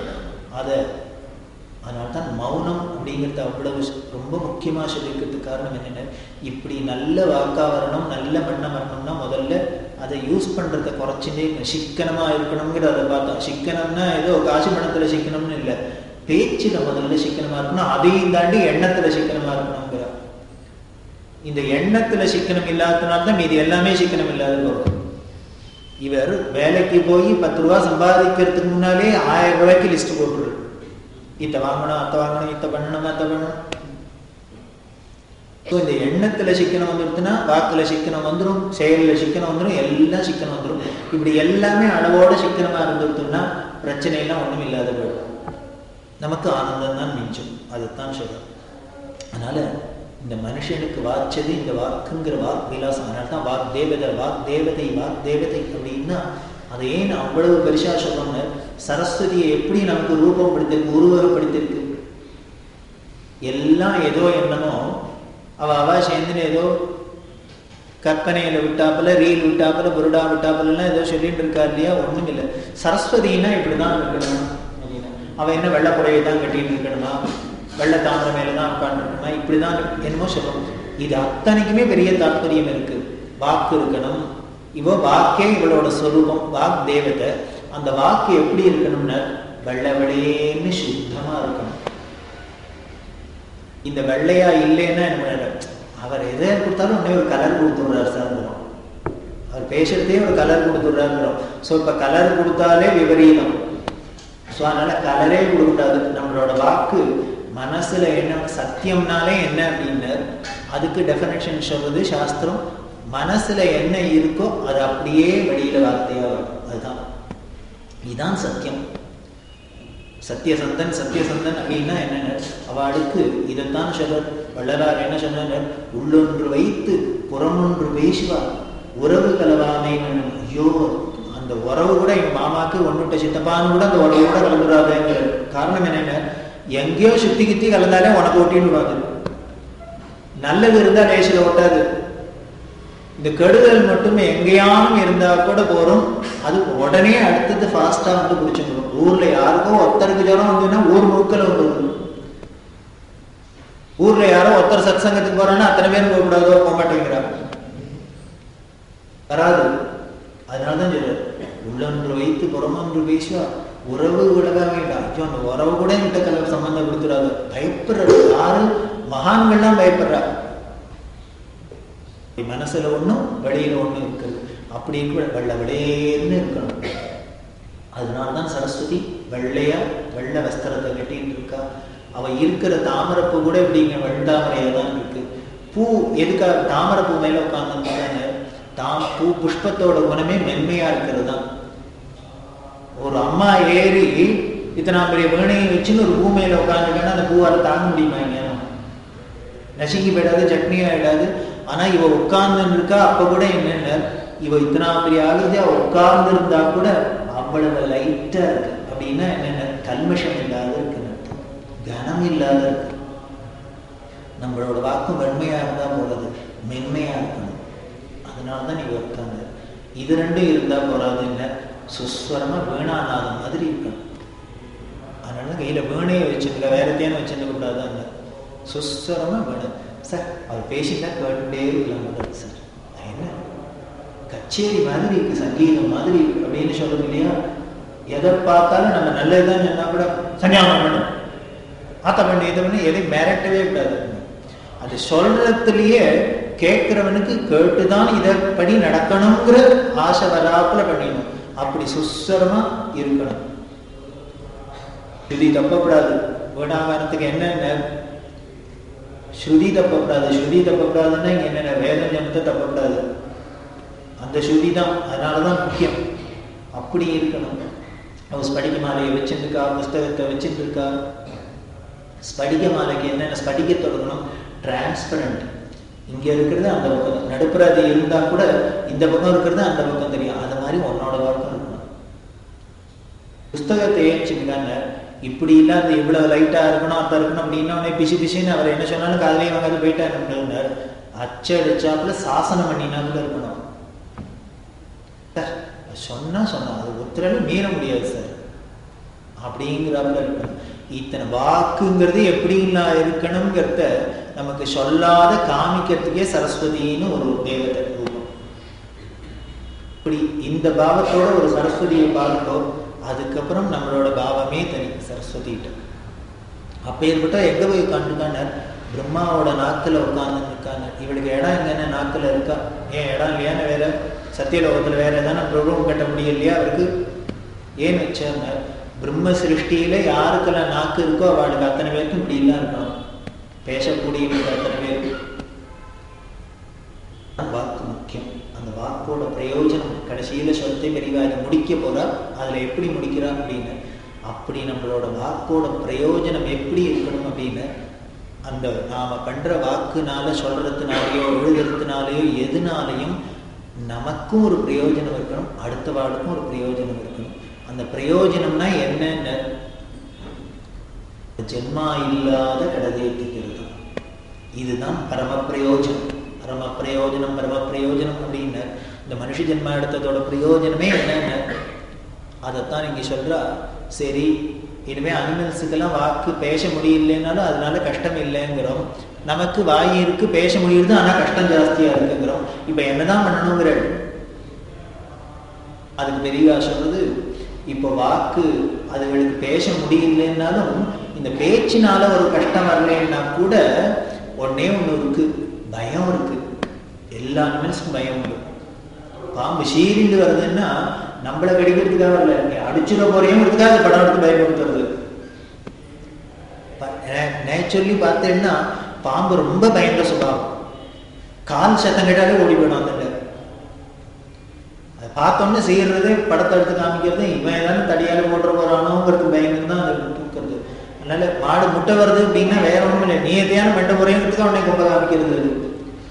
இப்படி அனிமல்ஸ்க்கு பயம் உண்டு, பிராண பயம் உண்டு, மனுஷனுக்கும் உண்டு, ரொம்பவே உண்டு. ஆனால் அதுக்கு பயம் இருக்கு, நமக்கும் பயம் இருக்கு. ஒரே ஒரு வித்தியாசம் என்னென்ன, அதுக்கு பயம் இருந்தா கூட பயத்தை போக்கிக்கிறதுக்கு வழி தெரியாது. என்ன பண்ணணும் இதுக்கு பண்ண தெரியாது. ஆனா மனுஷனுக்கு பயம் இருந்தா கூட பயத்தை போக்கிக்கிறதுக்கு வழி தெரியும், யோஜனை பண்ணலாம். இந்த பயத்தை போக்கிக்கிறதுக்கு தான் இந்த வாக்கு பிரயோஜனம், அதுக்காக தான் கொடுத்தது. இந்த பயத்தை போக்கிக்கிறதுனா என்னன்னு, எதனால பயம் வருது? எனக்கு அந்நியமா இத்தனை வஸ்துவை பார்க்கறதுனால தான் அவர் இருக்கிற என்னோட சண்டைக்கு வந்துடுவார், அவர் என்னோட பணக்காரனா இருக்கார், என்னோட பலசாலியா இருக்கார், என்னோட அழகா இருக்கார், என்னோட அறிவோட இருக்கார், இப்படி எல்லாம் வந்தா தானே எனக்கு ராகத்வேஷனா வளர்ந்து இனிமே வாங்கி வளர்ந்து வாக்கா போய் விபரீதமா போய் இனிமே எனக்கு வந்துடுறது சிரமங்கள். இப்போ என்ன பண்ணோம்னா, நமக்கு அந்நியமா ஒரு வஸ்து இல்லைங்கிற ஒரு பாவத்தை கொண்டு வந்துட்டோம்னா இந்த பயம் வருது. இது அத்தனைக்கும் காரணமா இருக்குது இந்த பிறவி. இந்த ஜென்மாவை இல்லாத பண்ணிட்டுன்னா பயமே இல்லை, பிறக்கலைன்னா சாக போறாங்கிற பயமும் இல்லை, பிறந்துட்டுமே இனிமே இத்தனை விபரீதம்லாம் இந்த பயம் இல்லை. ஒரு பயத்துக்கும் இல்லாத நிர்பயம் அபய நிலை என்னன்னு இந்த ஜென்ம நிவர்த்தி பண்ணிக்கிறது தான். அதுக்கு பார்த்தா அதை பண்ணிக்கிறதுக்கு தான் இந்த வாக்குங்கிற ஒண்ணு எக்ஸ்ட்ராவா மனுஷனுக்கு கொடுத்த. ஸோ நம்மளோட வாக்கு முழுக்களும் எப்படி இருக்கணும்னு, இந்த ஜென்ம நிவர்த்திக்கு பிரயோஜனமாறாப்புல இருந்தா பேசணும், இருந்தா எழுதணும், இருந்தா படிக்கணும். அது இல்லையா அது குப்பை, அதனால பிரயோஜனம் இல்லை. இதுதான் வாக்கோட பலன். அந்த வாக்கை அப்படி நாம உபயோகப்படுத்தணும் அப்படின்னா ஈஸ்வரனோட சங்கல்பம். அதுக்கு என்ன வழிங்கிறத தான் நமக்கு சாஸ்திரம். அதைத்தான் ரிஷிகள்லாம் என்ன பண்ணினாங்க, மகான்கள்லாம் நீங்க பார்த்தேன்னா நமது மதத்துல, நமது தேசத்துல, நமது கலாச்சாரத்துல எதுவா இருந்தாலும் திருப்பி திருப்பி திருப்பி திருப்பி ஒரே ஒரு பிரயோஜனத்தை வச்சுருந்தா அந்த இத்தனை வேதமா இருக்கட்டும், இனிமே ஷடங்கங்களா இருக்கட்டும், இனிமே சாஸ்திரங்களா இருக்கட்டும், புராணமா இருக்கட்டும், இதிகாசமா இருக்கட்டும், எதுவா இருந்தாலும் திருப்பி திருப்பி திருப்பி திருப்பி அதோட பிரயோஜனம் என்னென்ன ஜென்ம நிவர்த்திக்கு பண்றதுதான். அப்படி பண்ணிக்கணும்னா அதுல என்ன பண்ணணும்னா ஒரே ஒரு ஃபிளேவர் மட்டும் இருக்கணும். அதுல என்னென்ன பக்திங்கிறது. அந்த பக்திங்கிறது ஒண்ணு இருந்துட்டு இந்த வாக்கு இருந்ததுனால் ஜென்மா நிவர்த்தி. இந்த பக்திங்கிற ஒண்ணு இல்லாத வாக்கு இருந்ததுன்னா விபரீதம். அதனால்தான் வள்ளுவர் சொன்ன கற்றதனாலாய பயன் என் கொல் பாலறிவன் நத்தாள் தொழாரணி. நீ என்ன படிச்சா என்ன, என்ன என்ன டாக்டரேட் வாங்கினா என்ன, உனக்கு பக்தி இல்லைன்னாக்க ஒன்னுத்துக்கும் லாயக்கு இல்லைன்னு அவருக்கு தெரியும். நமக்கு எல்லாம் சிலையெல்லாம் வைப்பா, கோடெல்லாம் கட்டுவா, எல்லாம் பண்ணுவா, ஆனா கோயிலுக்கு மட்டும் போக மாட்டா, வெய்வாங்கிறது. போகலைன்னா பரவாயில்ல, வெய்வா போறவாடி அப்படின்னு. அதனால்தான் முதல்ல ரெண்டாவது பொருளே சொல்லிட்டார், கற்றதனாலாய பயன் என் கொல் பாலறிவன் நட்டாள் தொழாரணி. இன்னொன்னு சொல்றார், பிறவி பெருங்கடல் நீந்துவர். பாசிட்டிவா ஆரம்பிச்சுன்னு வர்றார். பிறவி பெருங்கடல் இந்த பவசாகரத்தை தாண்டிடுவா அப்படின்னார். அடுத்தது என்ன சொல்லணும், யாருன்னு தானே சொல்லணும். நான் யார் சுவாமி தாண்டுவா கேட்க பதில் இதுக்காக தானே வரணும்னாரு. அவர் பார்த்த தாண்டவன் யாருன்னு சொல்லுவானே ஸ்பெஷலா அப்படின்னு, தாண்டாதவன் யாருன்னு சொல்லிட்டாலே தாண்டவன் யாருன்னு புரிஞ்சுக்கணும் அப்படின்னு.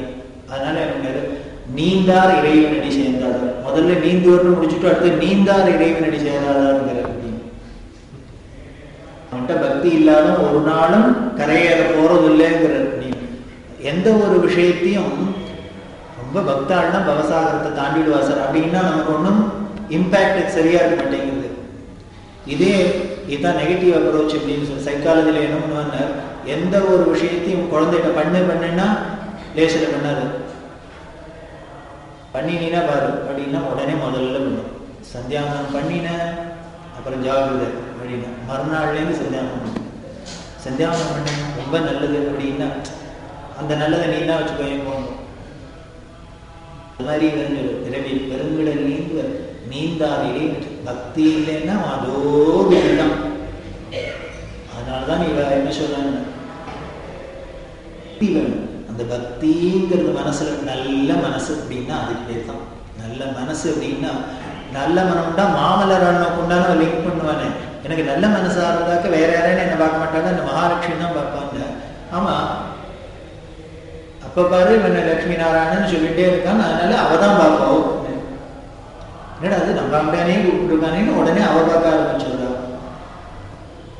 ஸோ பக்தி இருக்கிறது தான் நல்ல மனசுங்கிறது இதுல இருந்து நல்ல மனசு நல்ல மனசு நல்ல மனசு அப்படின்னா நாம என்னமோ நினைச்சிட்டு இருக்கோம், இனிமேல் சோசியல் சர்வீஸ் பண்ணா அத்தை பண்ணா அப்படின்னு. சோசியல் சர்வீஸுங்கிறத தாற்பயத்தையே தலைகீழ மாத்தி இருக்கு. சோசியல் சர்வீஸ் எப்ப பண்ணலாம்னு, அவனுக்கு பூர்ணமா அத்வைத அனுபூதி வருதோ அவன் தான் சோசியல் சர்வீஸ் பண்ணலாம். ஏன்னா நமக்கு அந்நியமா இன்னொரு வஸ்து இல்ல, தன்னை போல பிறரும் நினைக்கிறவனுக்கெல்லாம் அடுத்த வாடகை பண்ணுவனே வழிய சோசியல் சர்வீஸ்னா ஒரு பெரிய யஜ்யமா சொல்லியிருக்கிறது, பெரிய கைங்கரியமா சொல்லியிருக்கு. நம்ம நினைக்கிறாப்புல இப்ப இது ஒண்ணும் இல்லை, ஏதோ டிவியில வருமா, ஏதாவது பேப்பர்ல வருமா, ஏதாவது 5 ரூபா கிடைக்குமா 10 ரூபா கிடைக்குமா, இந்த சர்வீஸ் தான். அதுக்கு இருந்து சம்பந்தமே இல்லை.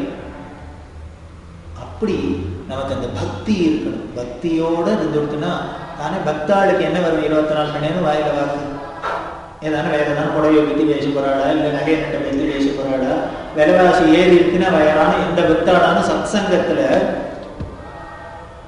இன்னைக்கு இது பஸ் ஃபேர்லாம் ஏறி விடுத்து, யாரான ஏதாவது கவலைப்பட்டு இனிமேல் சத்சங்கத்துக்கு வராது வராளோ மாட்டா. ஆட்டோ வச்சுனாலும் வந்துருவா, அவளுக்கு ஒரு கவலையும் இல்லை. மாக்கையில பீச்சாரமும் 1000 ரூபான்னு கேட்கிறேன், எனக்கு என்ன கவலை, ஏன்னு ஒன்ன ஒருத்தன் பிடிச்சிட்டேன், நீ ஒருத்தன் இருக்கிறத அப்புறம் நான் எதுக்கு கவலைப்படணும் அப்படின்னு. அவர் இன்னும் ரொம்ப கெட்டிக்காரர், அடுத்த காரியத்தை நியாயம் பண்ணணுங்கிறது. ஊர்ல இருக்கிறவங்க என் காரியத்தை பார்க்கறதுக்கு எனக்கு நேரம் இல்லை, அடுத்தவங்க காரியத்தை நியாயம் பார்க்கணுங்கிறார். என்ன அடுத்தவங்க என்னை சிருஷ்டி பண்ணிட்டு என்னை காப்பாற்ற வேண்டியது உன்னோடவே இல்லை, இனிமே நீ என்னை காப்பாற்ற நியாயம் நின்றாடுங்கிறார். நான் இப்படிதான் திருவிழாத்துல உட்காந்துதான் பஜனை பண்ணி உட்காந்துருக்கேன். இவனுக்கு வேலை வேலைக்கு சாதம் கிடைச்சுதா, சமையல் கிடைச்சுதா, அடுப்புல வேடிச்சு அரிசி வந்துதா, பால் விலை ஏறிவிட்டா, தயிர், நீ தான் கவலைப்படணும், நான் ஏன் கவலைப்படணும்? என் வேலையும் நான் கவலைப்பட்டதுனால ஏதாவது பண்ண போறதா, நடக்க போறதா? மழை வரலையே நான் கவலைப்பட்டு என்ன பண்ண போறது? என் கண்ணில் வேணா தண்ணி வேணா வரும், மழை வந்துமோ வராது. அதனால உன்னோட வேலை, அதை நாங்க உன் வேலையை நியாயம் பார்க்கணுங்கிற. அப்ப என் வேலை என்னென்ன, இப்படி உன்னை பாடிட்டே இருக்கிறதுதான், உன்னை நினைச்சுட்டே இருக்குதான், உன்னை சொல்லிட்டே இருக்கிறது. மாக்கையில வேலை செய்யணும், எனக்கு என்ன கவலை இருக்கணும். பக்தின்னா அதுக்கு பேர் பக்தி. பக்தின்னா இனிமே 12 பிரதட்சணம் பண்ணினா என்ன கிடைச்சது, 4 பிரதோஷத்துக்கு போனாக்க அட்மிஷன் கிடைச்சு கொடுத்தா, 8 சங்கடகர சதுர்த்தி பண்ணினா உடனே கல்யாணம் ஆயிடுச்சா, இதுக்கு பேர் பக்தி இல்லை. ஒண்ணும் இல்லை, சங்கல்பமே கூடாது. என்ன சங்கல்பம், நமக்கு சங்கல்பமே சாஸ்திரத்துல என்ன சொல்லியிருக்குன்னு, மமோபார்த்த சமஸ்த பரமேஸ்வர பித்தர், எனக்கு என்னமோ தெரியாது, அவருக்கு பிடிச்சிருக்கு பண்றேன், அவ்வளவுதான். கேட்டு அது நல்லதோ கெட்டது எல்லாம் அவர் சேர்ந்தது. கடைசியில என்ன பண்ண, நாராயணா ஏத்து சமுக்காயன வாச்சா மனசா இந்திரியவா புத்தியாத்மனம், எதெல்லாம் பண்ணினமோ எல்லாம் ஓம் தத் சது தீர்ந்தது. அவ்வளவுதான். ஒரு ஆபீஸ்ல போய் உத்தியோகம் பார்க்குறோம்னா ஏதோ அப்பாயின்மெண்ட் கொடுத்தார், ஏதோ எவரோ பிசினஸுக்கு லாபத்துக்கு அவர் குழப்புக்கு ஏதோ ஒரு பிசினஸ் பண்ணினார், எனக்கு வேலையை கொடுத்தார், நான் போறேன் பண்றேன், அவ்வளவுதான். இன்னுமே அவருக்கு ப்ராஃபிட் கூட வந்ததா, இனிமே அத்தை பண்ணிட்டு நான் என்ன கவலைப்பேன். ஏன்னா 4 பக்கம் டைப் அடிச்சு கொடுனா அடிச்சு வைப்பேன், கணக்கு எழுதுனா எழுதேன், வெயினா வைப்பேன், போனா போவேன். அப்படி பார்த்துட்டு இருக்கோம். கார்த்தால 9 மணிக்கு ஆபீஸ்க்குள்ள வரணும்னா 8:50க்கு போனா கூட வாசலே நின்று இருக்காரு. 9 மணிக்கு தான் பஞ்சு பண்ணணும்னு. 5:30 மணிக்கு வெளியில வரணும்னா 5:31 கூட தாங்க மாட்டேங்கிறது, ஓடி வந்துடும். இப்படிதானே இருக்கும். காரணம் என்னென்ன, யாருக்கோ எதுக்கோ வேலை செய்யறோம், இது நம்மளோட கடமை செய்யணும். லைஃப்ல எப்படி இப்படி இருன்னு சாஸ்திரம் சொல்லுது. அதுதான் என்ன நினைக்கிறேன், பரமேஸ்வரன் ஏதோ அவர் என்ன படைச்சுட்டோ இதை பண்ண சொல்ற, சன்னியாசம் படைச்சது பண்றேன், பூஜை பண்ண சொல்ல பண்றேன், சாப்பிடுங்கிற சாப்பிட்றேன், என்ன பண்றேன், சரீரத்தினால பண்றதோ மனசனால பண்றதோ அதனால பண்றதோ, இப்படி பண்ணிட்டோன்னா என்னென்ன அந்த அபிமானத்தை அழிக்கிறதுக்கு இதுதான் ஒரே அஸ்திரம். அப்படி பண்ணினோம்னா நாம் பண்ணதான் சரி, நாம் பண்ணதான் வசதி, அவர் பண்றது மட்டும், இந்த விவகாரத்துக்கே வேலை இல்லைங்க. இப்படி இருந்துட்டோம்னா சத்சங்கத்துக்கு டைம் இல்லாத எங்க இருக்கும்? அப்ப என்ன வேணும்? சத்சங்கத்துக்கு தனியா டைம் வேண்டாம். இப்படி ஜீவனமே சத்சங்கம் தான். மகான்களோட சரித்திரம்னா பார்த்தேன்னா அவன் என்ன சத்சங்கம்னு இனிமே தியாக பிரம்மன்னு எல்லாரும் போனால நான் தனியா ஒரு நாளைக்கு போய் ஒரு நாளைக்கு சாயந்தரம் 6 to 8 10 to 12 ஏதாவது வச்சுட்டாளா? ஒண்ணும் இல்லை. அவளுக்கு வாழ்க்கையே சத்சங்கம் தான். 24 மணி நேரம் சத்சங்கம் தான் இருந்தது. இப்படிதான் நம்மளோட ட்ரெடிஷன். நம்ம தாத்தா வரைக்கும் அப்படிதான் இருந்திருக்க. அவளுக்கு ஏதோ ஒரு போல முடிச்சு இருக்கும், ஒரு வீடு இருக்கும், ஏதோ காணி நிலம் இருக்கும், ஏதோ வச்சுட்டு சௌக்கியமா அந்த ஒரு கவலை கிடையாது. ஒண்ணும் இல்லாதோட இல்லை. வீடு முழுக்கல என்ன இருந்ததுன்னு 15 குழந்தை, பொண்ணுல 10, பிள்ளையில 5, இத்தனை பேருக்கு கல்யாணம் பண்ண இல்லையா, இத்தனை பேருக்கு இந்த கல்யாணம் என்ன போகுதுன்னா, நாம பிறக்கிற எண்ணிலேருந்தே கர்ப்பத்திலேருந்தே கர்ப்பாஷ்டமத்துல உபநயனம் தான் முன்னு சொல்லியிருக்கு. இப்போ கர்ப்பத்திலேயே என்ன பண்ண அட்மிஷன், இப்போ எல்கேஜி, வேற ஒன்றும் இல்லை, ஐஏஎஸ் இல்லை. அப்பயே விளையாட்டுக்கு சொல்லல, இப்பெல்லாம் அப்படிதான் வந்திருக்கான். தெரியல என்னமோ நமக்கு இன்னும் ஈஸ்வரன் அந்த இடத்துல நம்மளை கொண்டு நரகத்துக்கு விடல. இப்படி படிச்சு இப்படி போனதுக்கான ஏதாவது பிரயோஜனம் உண்டான ஒண்ணும் இல்லை. விபரீதத்தை தேடிக்கிறதுக்கு இவ்வளவு அப்படி இருக்கக்கூடாது ஜென்மம். அதனால சத்சங்கம்ங்கிறது லைஃபே நமக்கு சத்சங்கம். இதுதான் நம்மளோட பண்பாடு, நம்ம தேசத்தோட கலாச்சாரம் இதோட ஜீவனே என்னென்ன. இப்படி லைஃபை வச்சுருக்கிறது தான் இருந்தது. இதுக்கு தான் அந்த வாக்கெல்லாம் யூஸ் பண்ணினான் மகான்கள்லாம். திருப்பி எதை பார்த்தாலும் ஈஸ்வர சம்பந்தமா ஒரு பாட்டுன்னா கேட்கலான்னா உடனே பாவியா ரகுராம பால்வடியுமோ, எத்தை பார்த்தாலும் டான்ஸை பார்த்தா இனிமே கிருஷ்ண லீலாங்கிற சிவதாண்டவங்கிற எங்க போனாலும் எதை பார்த்தாலும் ஈஸ்வர சம்பந்தமாவே இருந்தது. காரணம் என்னென்ன, அதை விட்டு எங்கேயானு டிவிட்டா விபரீதம் முடிச்சுட்டு வந்து, அதனால அந்த ரிஸ்கே வேண்டாம். அந்த பக்திங்கிற பாவம் வந்து அந்த பக்தியோட இருக்கிற வாக்காளர்களும் அப்படி இருக்கிறவா பேசினாலும் சரி, பாடினாலும் சரி, ஆடினாலும் சரி, எழுதினாலும் சரி, என்ன பண்ணினாலும் அது நம்மளையும் உயர்த்தும், அவளையும் உயர்த்தும். ஏதோ உபன்யாசம் பண்றது அப்படின்னா ஏதோ நீங்களாம் கேட்கணும், அடுத்தவா கேட்கணும், உயர்வு இருக்கு. முதல் பிரயோஜனம் என்னென்ன, இதனால சொல்றவா முதல்ல ஒரு இன்ச்சு மேல போவாடா, உயர முடியுமா?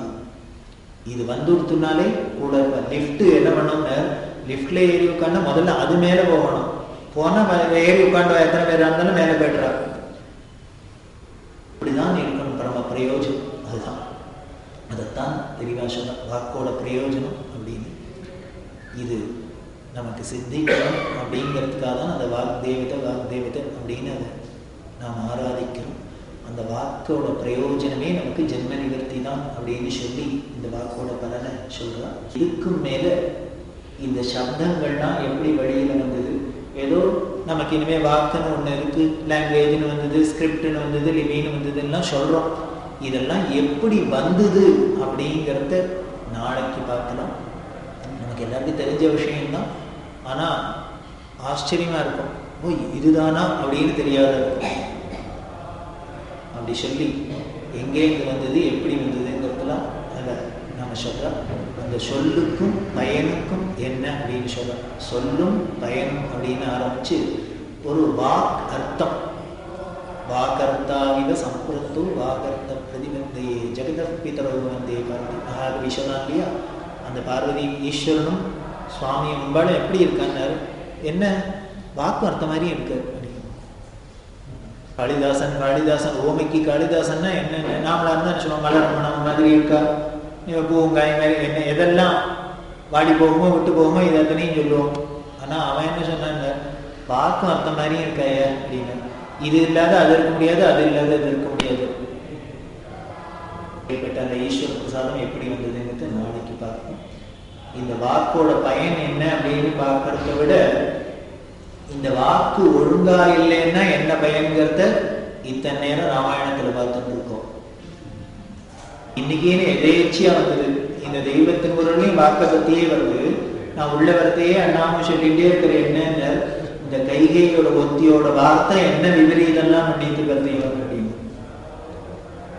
ஏன் அவளுக்கு நல்ல மனசு இல்லை, அவளுக்கு மட்டும் ஒரு நல்ல மனசு இருந்ததுன்னா நல்ல வாக்கா வந்திருக்கும். நல்ல வாக்கா வந்திருந்ததுன்னா இத்தனை பேர் இவ்வளவு குடும்பம் இத்தனை சீரழிக்கு எத்தனை வம்சமே இக்ஷ்வாகு வம்சம்.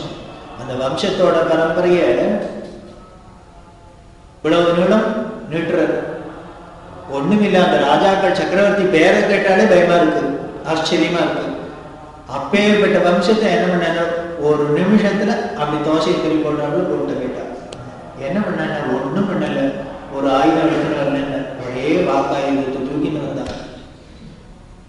வச்சா இதுக்கு மேல ஏதாவது வருமான பாவம் உண்டா? ஏட்டா மாமா வீட்ட மாமா என்ன மாமா ஆயிடுவேன், ஒரு பாவம் வேண்டாம், வாம்பாம்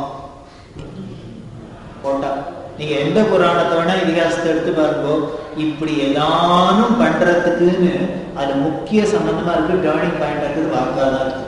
யாரோ ஏதோ இது மாதிரி ஒண்ணு வரும், அசத்து ஒண்ணு வரும். இந்த வாக்கோட விபரீதம் என்னன்னு தெரிஞ்சுட்டுனா பின்னால வரப்போறது ராமாயண மகாபாரதம். இதை முடிக்கிறதே சொல்ல போறான் தெரியுமா? இந்த சாப்டர்லயே தான் இதெல்லாம் வந்து ஆச்சரியமா இருந்தது.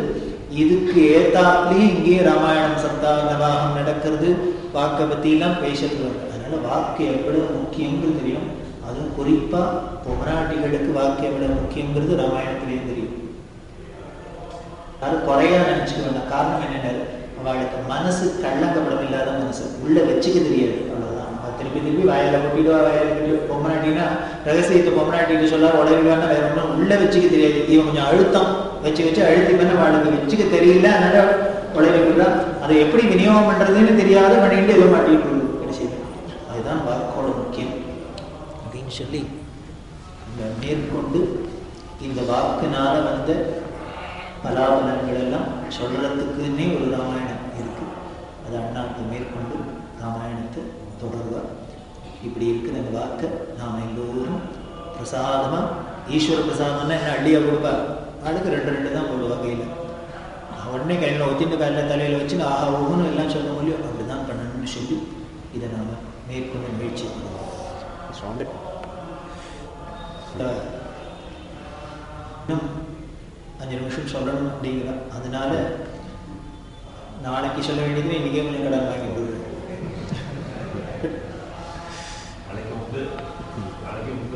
இந்த வாக்குங்கிறத சொல்றது சொல்லுக்கும் பொருள் அப்படின்னு உள்ள அர்த்தத்தை நம்ம புரிஞ்சுக்கணும். அதாவது அர்த்தம் இல்லாத பேசுறாரு சார் அப்படின்லாம் சொல்லுவோம். அர்த்தம் இல்லாத பேசவே முடியாது, பேச்சினாலே அர்த்தம் இருக்கும். முதல்லயே சொன்னேன், குழந்தை அழறது அப்படின்னா ஒரு சப்தத்துக்கு அர்த்தம் இல்லாத இருக்காது. பையன் பீம்னு அடிக்கிறான்னா என்ன அர்த்தம், நகர்ந்துக்கோ நான் பின்னால வரேன் வழியை விடுன்னு அர்த்தம். இதற்கு காதை கழிக்கிறான் அப்படின்னு நமக்கு வேணா அதுக்கு இரிட்டேட் பண்றதை வழிய அவனோட மனசுல என்ன அர்த்தம் அதை கன்வே பண்றான், மரியாதையே நேரக்குறையா இல்லை நேரம் எடுத்துக்குமா. வேகமா அழுத்தினான்னா அதனை அடுத்தது தலையை வாங்கி விடுவேன்னு அர்த்தம். அர்த்தம் இல்லாத குழந்தை அழறது அப்படின்னா அப்பாவுக்கு வேணா புரியல, ஏக்கு நைன்னு கழுது 74 மணி அழுதுன்னு இருக்கு அப்படிங்கிற உடனே அவன் மணி 8 மணி பசிக்கிறதுன்னா அதான் அழுது. அவளுக்கு புரிஞ்சு கொடுத்தோம், இது அழுதா இந்த இப்போ அழுதா பசிக்கிறது, அப்போ அழுதா வயிற்று வலிக்கு இருக்கிறது, இப்போ நான் ஜுரத்துக்கு அழுது. ஒன்று அழுதுதான் அது சத்தம்தான், ஆனால் புரியுது. அதனால அர்த்தம் இல்லாத வாக்குல முதல்ல என்னென்ன பெரியவா சொல்றாப்புல, இந்த எப்போ நம்ம அர்த்தம் இல்லாத சொல்ற அர்த்தம் இல்லாத சொன்ன ஒண்ணு நமக்கு அதோட அர்த்தம் புரிஞ்சிக்க தெரியலன்னா அது அர்த்தம் இல்லைன்னு விடுவோம். ரெண்டாவது பிடிக்கலன்னாலும் அர்த்தம் இல்லைன்னு விடுவோம். புரியும் ஆனா பிடிக்காது. வந்து பார்த்து சாரு பாரு குரங்கு மாதிரி இருக்கு அப்படின்னா என்ன பண்ணோம், என்ன ஆமாமா உண்மையை தான் சொல்றாரு, அது ஏதோ வளர்ந்ததா சரி. காரணம் என்ன, அவர் சொன்னது எனக்கு பிடிக்கல. இப்படி பிடிக்கலன்னாலும் அர்த்தம் இல்லைன்னு விடுவோம், புரியலன்னாலும் அர்த்தம் இல்லைடும். அதனால புரியாதே இருக்க முடியாது, பிடிக்காதே இருக்க முடியாது. அர்த்தம் இல்லாதே வாக்கு வெளியில வராது, அதுதான் நீ சொல்றது. அப்படி இருக்குது. ஆனால் இப்படி சாதாரண ஒரு பேச்சுக்கே ஒரு வர சப்தத்துக்கே இவ்வளவு அர்த்தம் இருக்கு, மெசேஜ் இருக்கு, கன்மையானது இருக்குன்னா பெரிய விஷயமான சப்த பிரம்மம் அப்படின்னு சொல்லக்கூடிய இந்த வேதத்துக்கு அர்த்தம் இல்லாதே இருக்கும். நமக்கு வேணா புரியல, நமக்கு வேணா எல்லாம் ஒன்றும் அர்த்தம் இல்லை போடாடுறாங்க அப்படின்லாம் எதானு சொல்றாளே, அதுதான் விரிவா சொல்றா. எப்படி இருக்க முடியும் அப்படின்னா அதுக்கு காரணம் என்னென்ன, நமக்கு ஒன்று தீர்மானமா வச்சிருக்கோம், நம்ம கண்ணுக்கு தெரிஞ்சதை பார்க்கறது தான் சத்தியம், நம்ம காதுக்கு கேட்கறது தான் சத்தியம் அப்படிங்கிறதுல தீர்மானமா இருக்கும். ஆனால் வேடிக்கை என்ன ஈஸ்வரன் பண்ணிட்டார்னா, நம்ம கண்ணுக்கு எதை வச்சுன்னு தீர்மானம் பண்றோம்? என்னோட கண்ணில் இருக்கிற லென்ஸ் எவ்வளவு கிரகிக்க முடியுமோ அதுதான் என் கண்ணுக்கு தெரியுது, அதைத்தான் சத்தியமா எடுத்துக்கிறேன். என்னோட லென்ஸ் இன்னும் கொஞ்சம் பெருசா இருந்ததுன்னா இன்னும் பெருசா தெரியும். என்னோட லென்ஸே இன்னும் கொஞ்சம் சின்னதா இருந்ததுன்னா இப்ப தெரியறதை விட சின்னதா தெரியும். அதனால என்னோட பார்வையோட அளவு வச்சுனோ என் காதுல ட்ரம்முக்கு எவ்வளவு கேட்க முடியுமோ அதை வச்சுட்டு நாம தீர்மானம் பண்ண முடியாது. இந்த ட்ரம்மில் கேட்காத சப்தமும் இருக்கலாம், கண்ணு பார்வை லென்ஸுக்குள்ள வராத விஷயங்களும் இருக்கலாம் உலகத்துல. அப்ப எப்படின்னு அதை தெரிஞ்சுன்னு சொன்னவாதான் ரிஷி. நம்ம காதுக்கு கேட்காதது அவ திவ்ய காதுக்கு கேட்டுது, நம்ம கண்ணுக்கு தெரியாது அவளோட திவ்ய திருஷ்டியில தெரிஞ்சுது. அதைத்தான் நமக்கு சப்தமா எடுத்து கொடுத்து வேதமா சொன்னா மந்திரமா சொன்னா அப்படி அவளுக்கு மனசுக்குள்ள அவளோட மனக்கண்ணுக்குள்ள அந்த ஈஸ்வர தரிசனம் கிடைச்சதுனால்தான் நமக்கு இவ்வளவு நாம ரூபங்கள்ல இவ்வளவுலாம் சொல்லியிருக்கா. ஐயர்வாள் சொல்ற ராமஜபம் பண்ணணும்னா என்ன பண்ணணும் அப்படின்னு தெளிசி ராம சிந்தனத்தோ நாமம் சேவை. வெறும் மாலை உருட்டுன்னு சொல்லல, கணக்கு சொல்லுவங்கல்ல. அவர் வேணா 96 கோடி பண்ணினார் பார்த்தா, 96 கோடி எப்படி பண்ணினேங்கிறது இங்க சொல்ற. தெளிசி ராம சிந்தனத்தோ நாமம் செய்யவே. முதல்ல தெரிஞ்சுக்கோ, ராமனை ஸ்மரணையோட பண்ணுங்க. உடனே அடுத்தது அனுபவியில் சொல்ல என்ன தெரிஞ்சுக்கணும்? ராமன்னா யாருன்னு தெரிஞ்சுக்கணும் அவனுக்கு. இன்னொரு இடத்துல கேட்கிறேன், எவரை நீ நிர்ணயிச்சிரா? உன்னை யாருன்னு தீர்மானம் பண்ணுவேன். உன்னை யாருன்னு தீர்மானம் பண்ணா நீ எட்ல ஆராதிச்சிரா? உன்னை அப்புறம் எப்படி ஆராதனை பண்றது? உனக்கு விஷ்ணு தோசனம் பண்றதா, துளசியால பண்றதா, குங்குமார்ச்சனை பண்றதா, சந்தன காப்பு சாத்துறதா, குழக்கட்டை நைவேத்தியம் பண்றதா, வட என்ன பண்றது? நீ எட்ல ஆராதிச்சிரா? காரணம் என்னென்ன? சிவுடனும் உன்னோட வீர பராக்கிரமத்தெல்லாம் பார்த்தாக்க சிவனா தெரியுது. மாதவுடனும் விஷ்ணுவும் கமலகவுடனும் அப்படின்னு இதெல்லாம் சொல்லிட்டே இருப்பானே. பரபிரம்மனும் பரபிரம்மத்துக்குன்னு என்ன அஷ்டோத்திரம் பண்றது, என்ன நைவேத்தியம் பண்றது, என்ன புஷ்பத்தை சாத்துறது? ஸோ அவரை என்ன பண்ணிட்டாரு எனக்கு தெரியல ஒன்னுட்டு. இப்பேற்பட்டவனுக்கு ஒருத்தன் பெயர் வச்சானே அப்படின்னு. இப்படி ஒண்ணுமே புரியல. இது பிறந்த குழந்தை ஆம்பளையானு தெரியல, பொம்பளையானு தெரியல, இது என்னன்னே தெரியல, ஒருத்தன் பெயர் வச்சானே என்ன அதை சொல்ற. அதனாலதான் என்ன பண்ண, ஒண்ணுலேருந்து வச்சுன்னு தீர்மானம் பண்ண முடியாது. அதனால என்ன பண்ண, இதுலேருந்து ஒன்னு உருவினர், அதுலேருந்து ஒன்னு உருவினர், 2 அக்ஷரத்தை போட்டு ராமான்னு பேர் வச்சுட்டாங்க. அப்படி என்ன ஒரு அனுபவம் அனுபவிச்சிருக்கா தெரியுமா? அனுபவிக்கிறதுன்னா ஒண்ணும் இல்லை. ஒரு ஐயர்வாள் கீர்த்தனத்துல ஒரு மகான்களோட வாக்குல ஒரு கீர்த்தனத்தை எடுத்துன்னு பார்த்தோன்னா இனிமேல் ஜென்மா முழுக்கணும் போறாரு. அதுக்கு ஒன்றும் சங்கீதம் தெரிஞ்சிருக்க வேண்டாம், இனிமேல் ஒன்றும் தெரிஞ்சிருக்க வேண்டாம். இதை ப்ரோஸ் மாதிரி பண்ணி பார்த்துக்கலாமே. பெரியவா அதை சொல்ல, நீ உட்காந்து வெறுமனை திருப்பி திருப்பி ஆவர்த்தி பண்ணி பாரு, அப்போ புரியும் உனக்கு உள்ளுக்குள்ள அப்படிங்கிறது. அதனால நம்ம கண்ணுக்கு புரியாது, அதுதான் சொல்ற. அது உன்னால புரிஞ்சுக்க முடியாது. அதனால என்ன பண்ண, தலைப்புல அன்னி நிலுப்பி அப்படின்னார். அவனை புரிஞ்சுக்கணும்னா நீ என்ன பண்ணுனார், உன்னோட மண்டை குடைச்செல்லாம் நிறுத்தணுங்கிறார். நீ என்ன ஜபம் பண்ண உட்காரத்தே ஃபோன் வருமா, அத்தை பண்ணுமா, இத்தை பண்ணுமா, பல்காரம், இந்த கவலையெல்லாம் விட்டுருவோம். தலைப்புல அன்னி நிலுப்பி அவன் எப்பேற்பட்ட தாரக ரூபுனி அப்படின்னு. இந்த தாரக ரூபமான தாரகம்ங்கிறது பிரணவத்துக்கும் பேரு, அது தாண்ட வைக்கிறது. ஏன்னா ஏனால தாரகம்னு இனிமே இங்கேருந்து தூக்கி அந்தன போட்டுறது, தாண்ட வச்சுடுது. அப்பேற்பட்ட தாரக ரூபுனி நிஜ தத்துவமுலன்னு தெரிசி அவனை தெரிஞ்சுக்கோன்னு சொல்லல, அவனோட தத்துவத்தை தெரிஞ்சுக்கூடா. வெறும் தத்துவம் இல்லை, நிஜமான தத்துவம். அவன்னா யாரு அப்படிங்கிற நிஜ தத்துவமுலன்னு தெரிசி ராமச்சந்திரன். அதுக்கப்புறம் மாலையை விட்டு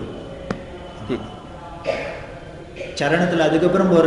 இப்படி நீ இது இந்த கண்டிஷனுக்கு உட்பட்டு நீ பண்ணலைன்னா என்ன பண்ணுவ, விபரீதமா போயிடுங்கிறார். ராமாயினி சபலாட்சல பேரு. ராமாராமன் நீ ஜபம் தான் பண்ணுவ, ஆனா சபலாட்சல பொம்மநாட்டிக்கும் பேரா இருக்கு. ராமாயினி பிரம்மம் உனக்கு பேரு, இதே பேர் தான் பிரம்மத்துக்கும் பேரா இருக்கு. நீ இப்ப பண்ண 96 கோடி என்னன்னு வச்சுக்கிறது, மாமியை நினைச்சுன்னு பண்ணேன்னு வச்சுக்கிறதா, பரபிரம்மத்தை நினைச்சுன்னு பண்ணேன்னு வச்சுக்கிறதா? அஜமனசு பிரம்மாவுக்கும் அஜன்னு பேரு, ஆட்டுக்கும் அஜன்னு பேரு. நீ அஜஜபம் பண்றேன்னு ஆரம்பிச்சிருந்தீங்கன்னா, அஜபா காயத்ரி பண்ணேன்னா எந்த அஜத்தை நினைச்சுன்னு பண்ணின? அர்க்க மனசு சூரியனுக்கு பேரு, அர்க்கன்னா சூரியனுக்கு பேரு, எருக்கம்பூக்கும் பேரு. நீ எப்பவுமே அர்க்க ஜபம் பண்ணினீன்னா என்ன நினைச்சுன்னு பண்ணின? பின்னால பயமுறுத்துற சரணம் முழுக்கல 3 சரணம் போட்டார். என்ன பண்ண? அதனால பி கேர்ஃபுல். அந்த தத்துவத்தை புரிஞ்சுன்னு நீ ஜபம் பண்ணலைன்னா மாலை விட்டுனா போயிடுவேன், வேணா போயிடுவேன், பயமுறுத்துற. இது அதைத்தான் சொல்ற. நமக்கு வேணா புரியலையே வழிய நம்ம ஏதோ சாதாரணமாக நினைச்சுட்டு இருக்கிறதெல்லாம் கூட எவ்வளவு பெரிய விஷயம் இருக்குன்னா, இப்பேற்பட்ட மகான்கள்லாம் சொன்னது பொய்யாவா இருக்கும், புரியாதையா இருக்கும். நமக்கு வேணா தெரியல, நம்ம கண்ணுக்கு புரியல, நம்ம காதுக்கு கேட்கல. அப்படி வேதத்திலையும் சாஸ்திரம் சொன்னதும் அதுதான். அதனால இந்த ரிஷிகள் சொன்னது இதைத்தான். என்ன பண்ண, வேதம் சொல்லித்து சத்தியம் வத, தர்மம் சர, மாதர் தேவோபவ, பிதர் தேவோபவ, டான் டான் டான்னு நறுக்குன்னு ஆர்டரா போட்டுட்டு போயிடுது. உடனே நம்ம கேட்போம், சத்தியம் வதன்னா எப்படி சார் பேசுறது சார், ஒரு இக்கட்டுனாக்கா எப்படி நம்ப முடியும் அப்படின்னு. உடனே ஒரு ஹரிச்சந்திர உபாக்கியம், சத்தியம்னா எப்படி பேசணும், சத்தியம் வதான்னு சொன்னா போறாது. பொண்டாட்டி போனாலும், உள்ள போனாலும், ராஜ்யம் போனாலும், சர்வமும் போனாலும் சத்தியம் மட்டும் ஒன்று விட்டு போகக்கூடாது. இப்போ சொன்னா தசரதருக்கு பெருமையை பற்றி சொல்றதே அப்படிதானே. புராண இதிகாசங்கள்ல என்ன இருக்குன்னு அந்த பொக்கிஷம்னா திருப்பி திருப்பி நம்ம கேட்காத ராமாயணமா, கேட்காத பாகவதமா, எத்தனை பேர் சொன்னாலும் எப்படி அள்ள எங்கேருந்து வரும்? என்ன பெரிய நாவலிஸ்ட் எழுதினாலும் வந்துருமா அந்த கதையில இவ்வளவு விஷயம் வந்தது. சத்தியம் அது அப்படின்னா என்ன, எப்பேற்பட்ட தியாகம் பண்ணியிருக்காரு தசரதர். இந்த கட்டத்தை கேட்டா இதுக்கு மேல ஒருத்தரால சாக்ரிஃபைஸ் பண்ண முடியுமா? தன்னோட வாக்கு வீண்பேடப்படாது அப்படின்னு. சத்தியம் சத்தியம் அதுன்னா ஒரு ஹரிச்சந்திர வாக்கியம். மாதர் தேவோபவ, பித்ரு தேவோ, உடனே ஒரு ராமாயணம். இப்படி எந்த ஒரு விஷயமா இருந்தாலும் அதை நமக்கு எப்படி பண்ணணும், ஸ்ட்ராங்கா நமக்கு எப்படி அப்ளை பண்றது. இந்த ஒரு தியரியை சொல்லியாச்சுன்னா, ஒரு விஷயத்தை சொல்லியாச்சுன்னா அதை நமக்கு பிராக்டிக்கலா எப்படி கொண்டு வருதுங்கிறது தான் இந்த புராண இதிகாசங்கள்லாம். அப்படி எல்லாம் சொன்னதுதான் இது. இதைத்தான் நமது மகரிஷிகள்லாம் நமக்கு சொத்தா கொடுத்துருக்கா. அப்பேற்பட்ட அந்த வார்த்தை. அதனால்தான் நம்ம எதுவாக இருந்தாலும் நாம் பூஜிதமாக வச்சுக்கிறதுக்கு காரணமே அவ்வளோ ஒரு பரம பிரயோஜனம் இருக்குது அப்படின்னு சொல்லி, அந்த நம்ம கண்ணுக்கு தெரியாதது காதுக்கு கேட்காதையும் கேட்டு சொன்னது தான் வேத சாஸ்திர புராண இதிகாசங்கள். நம்ம கண்ணுக்கு தெரியாததை பார்த்து சொன்னது தான் மகரிஷிகளோட இந்த விஷயங்கள்லாம்னு சொல்லி, இதில் நாம் பக்தி ஸ்ரத்தையோடு அனுகூலம் முதல்லே சொல்லியாச்சு. எல்லாத்துக்கும் மூலதனம் என்னென்னு அஸ்தியாரம் பக்தி. இதை வச்சுன்னு எதை பார்த்தாலும் நமக்கு நம்ம ஜென்மாக்கு அதுதான் பலன்னு சொல்லி மேற்கொண்டு ராமாயணத்தை அனுபவிப்போம் அப்படின்னு சொல்லி இந்த நிகழ்ச்சியை